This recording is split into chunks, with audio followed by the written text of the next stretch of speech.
Hello everyone, welcome back to my YouTube channel. Today I am starting a new series which is on a become subject advertising, personal selling and salesmanship. Recently I had given my become exam and I had faced many problems regarding this subject. Uh, as there is no such contents available at YouTube regarding this subject. So my main aim is to provide information to the students who are working side by side and don't have much time to cover the whole topic. So let's start with the in this video we cover advertising meaning and its features. Okay, so let's start. Advertising meaning. Advertising meaning, first of all, it derived from the Latin word advertere, ADVERTERE, which means to turn the minds towards. Advertising इसी से आप जान सकते हैं कि मतलब आपको इस लाइन में सिर्फ 3 चीज़ें याद रखनी है कि ये एडवर्टाइजिंग लैटिन वर्ड से आया है, एडवर्टेयर है उसका नाम, उसका मतलब है to turn the minds towards.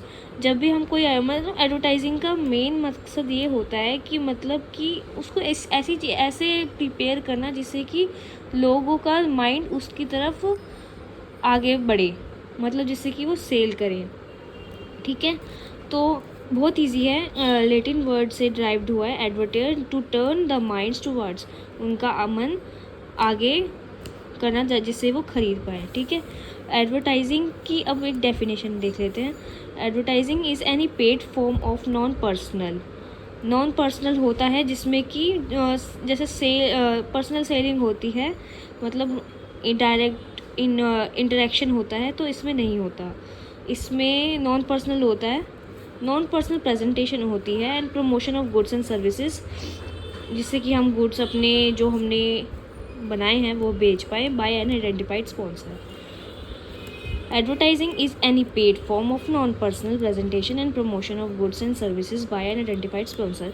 इसी डेफिनेशन को अगर अब हम याद कर लेंगे तो हम फीचर्स भी लिख पाएंगे। देखो, एक पहला फीचर ये हो गया पेड फॉर्म, सेकंड फीचर हो गया नॉन पर्सनल प्रेजेंटेशन, ठीक है, सेकंड, और थर्ड हो गया promotion of goods and services, अब फोर्थ हो गया आइडेंटिफाइड स्पॉन्सर। चार तो हमने ऐसे ही कर लिए, मीनिंग भी हो गया और फीचर्स भी कवर हो गए। और यही क्वेश्चन मेरे एग्ज़ाम में भी आया था गाइस, जो भी मैंने पेपर दिया है 2022 में आया है ये क्वेश्चन। ओके, सो फीचर्स मैंने ये सारी जो मैंने इन्फॉर्मेशन गैदर करी है वो मैंने 10 ईयर्स से गैदर करी है। कुछ बच्चे नहीं पढ़ पाते पूरी बुक, तो इसलिए ताकि इजी हो इसलिए मैंने वीडियो बनाई है। फीचर्स इसके 10 हैं, देख सकते हैं हम। इसकी एक्सप्लेनेशन मैं आपको बताती हूँ। Okay, so start.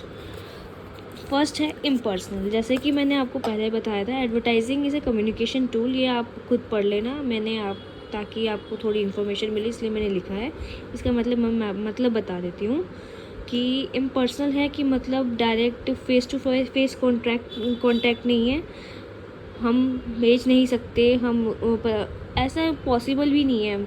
हमें सेल्स बढ़ाने के लिए, लार्ज नंबर्स तक एडवर्टाइजिंग करने के लिए हमें इसका यूज़ करना ही पड़ता है। पर्सनल सेलिंग में हम कितने बंदे हायर कर लेंगे कि एक एक बंदे को समझाए, फिर वो ख़रीदे, उसकी क्वेरी करे, बहुत खर्चा हो जाएगा। तो एडवर्टाइजिंग में भी खर्चा है, पर फिर भी ये ज़्यादा बेनिफिशियल रहता है। देखो, इम्पर्सनल में ये आ गया कि advertising is a communication tool है जो इम्पर्सनल है in nature as against salesmanship आ गया पर्सनल सेलिंग, जो मैं आपको बता चुकी हूँ। ठीक है, इसमें ये लिखा है there is no face to face interaction between the marketer and the customers. ठीक है, paid form, advertising paid form ही होती है, पता है, कंपनी बहुत पैसा खर्च करती है एडवर्टाइजिंग पे। Advertising is a paid form, that means advertiser has to pay money to get space and time in the media, even virtual space for internet। मतलब है कि हमें मतलब पता है ना आपको कि टीवी पे कितनी सारी एडवर्टाइजिंग आती है, कि हमें अगर एडवर्टाइजिंग करवानी है तो हमें स्पेस हमें हमें कौन से टाइम पे करना है, सब कुछ उनको देखना होता है। तो वही सब लिखा है इसमें कि get space and time in the media, ठीक है, even virtual space for the internet. आजकल इंटरनेट पे भी एडवर्टाइजिंग होती है, तो उसके बारे में है कि हमें उस जगह के स्पेस लेने के लिए और टाइम लेने के लिए पे करना पड़ता है। एंड आइडेंटिफाइड स्पॉन्सर, जैसे कि इसका अच्छा ऐसा एग्जांपल मैं आपको बताती हूँ कि आपने देखा होगा IPL, वीवो IPL, तो वो स्पॉन्सर कर रहा है IPL वीवो को, इससे बहुत उसकी सेल्स बढ़ी है, आपने भी देखा होगा। एक यही सब लिखा है जो अपनी एडवर्टाइजिंग करवाता है किसी स्पॉन्सर से, ठीक है। Helps in promotion of goods and services, मतलब एडवर्टाइजिंग का मेन एम ही ये होता है कि उसकी प्रमोशन करना। गुड्स और सर्विसेज बिकेंगी तो उनकी सेल्स बढ़ेंगी, और जितना इन्होंने एडवर्टाइजिंग पे पैसा खर्च करा है वो भी उनको लार्ज नंबर में कवर हो जाता है अगर उनकी सेल्स अच्छी हुई तो इसलिए मेन मकसद यही होता है कि जिससे कि उनकी सेल्स बढ़े। इसमें देखो ये लिखा है, फर्स्ट पॉइंट ये है, it is the nature of advertisement that helps in promotion of goods and services और आइडियाज़ टू कस्टमर्स, ठीक है। नेचर ही एडवर्टाइजमेंट का यही होता है कि प्रमोशन करना गुड्स और सर्विसेज को। Advertising is basically for giving information to customer, information regarded features benefits of goods and services of different types. मतलब ये है कि एडवर्टाइजिंग मतलब आप जानते हैं कि जैसे हमें अगर शैम्पू भी लेना हो तो उसमें भी वेरियस वैरायटीज़ अवेलेबल है, जैसे सनसिल्क हो गया, बियर्ड शैम्पू हो गया, पैंटीन हो गया, एट्सेट्रा। तो इसलिए मतलब एडवर्टाइजिंग उसके फीचर्स, यूनिक फीचर्स बताता है, जिससे कि फीचर्स बता दिया, बेनिफिट्स बता दिया। ये स्ट्रैटेजी होती है जिससे कि कस्टमर दूसरे प्रोडक्ट पे स्विच कर पाए, उसको अच्छे अच्छे बेनिफिट बताना, ठीक है। समझ आ गया ना आपको? जैसे कि लगा लो आप आईफोन हो गया और नॉर्मल वीवो का फ़ोन हो गया। मैं किसी की बुराई नहीं करना चाहती, बस मैं एग्जांपल दे रही हूँ कि आजकल बहुत लोग एप्पल पे स्विच कर रहे हैं, एप्पल वाले आईफोन पे, क्योंकि वो फीचर्स वैसे दे रहा है। मतलब महंगा फ़ोन वो सबसे ज़्यादा है, बट वो कैमरा क्वालिटी सब कुछ जो नॉर्मल फ़ोन्स हैं उनसे बहुत ज़्यादा अच्छा दे रहा है, इसलिए लोग उस पर स्विच कर रहे हैं, ठीक है। New ideas to customer as its contents are meaningful, ठीक है। रुको guys,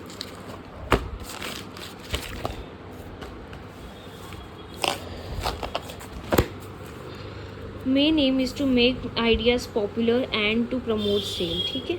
So we can say advertising informs, persuade and remind customer about the customer products and services that seller offers in the marketplace. इसका मतलब ये है, देखो advertisement inform करते हैं कस्टमर्स को, परसुएड मतलब उनका ध्यान भटकाना, मतलब ध्यान भटकाना इन द सेंस मतलब कि मतलब वो दूसरे प्रोडक्ट मतलब उसकी अलग वैरायटीज़ को भी देखे, मतलब जैसे पैंटीन, सनसिल्क हो गया वैसे। रिमाइंड कस्टमर्स लगा लो, इसका सबसे अच्छा एग्जांपल है मैगी की ऐड अभी तक आती है, जबकि उसकी सेल्स अभी भी बहुत अच्छी हैं। कस्टमर्स भूले ना, इसलिए उसके ऐड चलती रहती है ताकि उसकी सेल्स चलती रहे, रुके ना। By the safer side about the products and services that seller offers in the market place, ठीक है।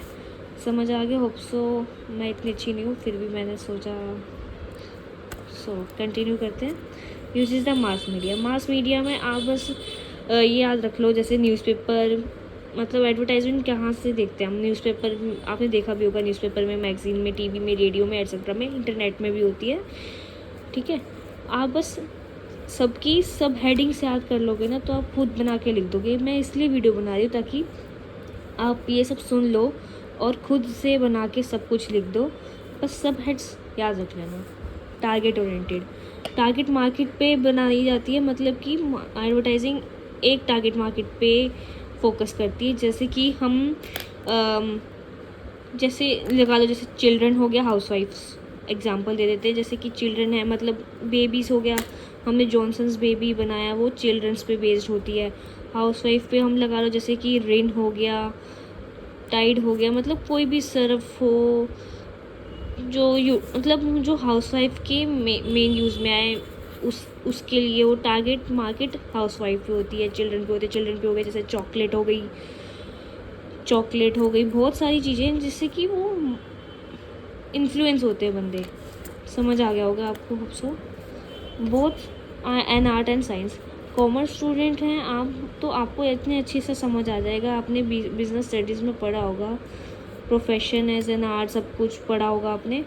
तो एडवर्टाइजिंग आर्ट भी है, साइंस भी है और प्रोफेशन भी है।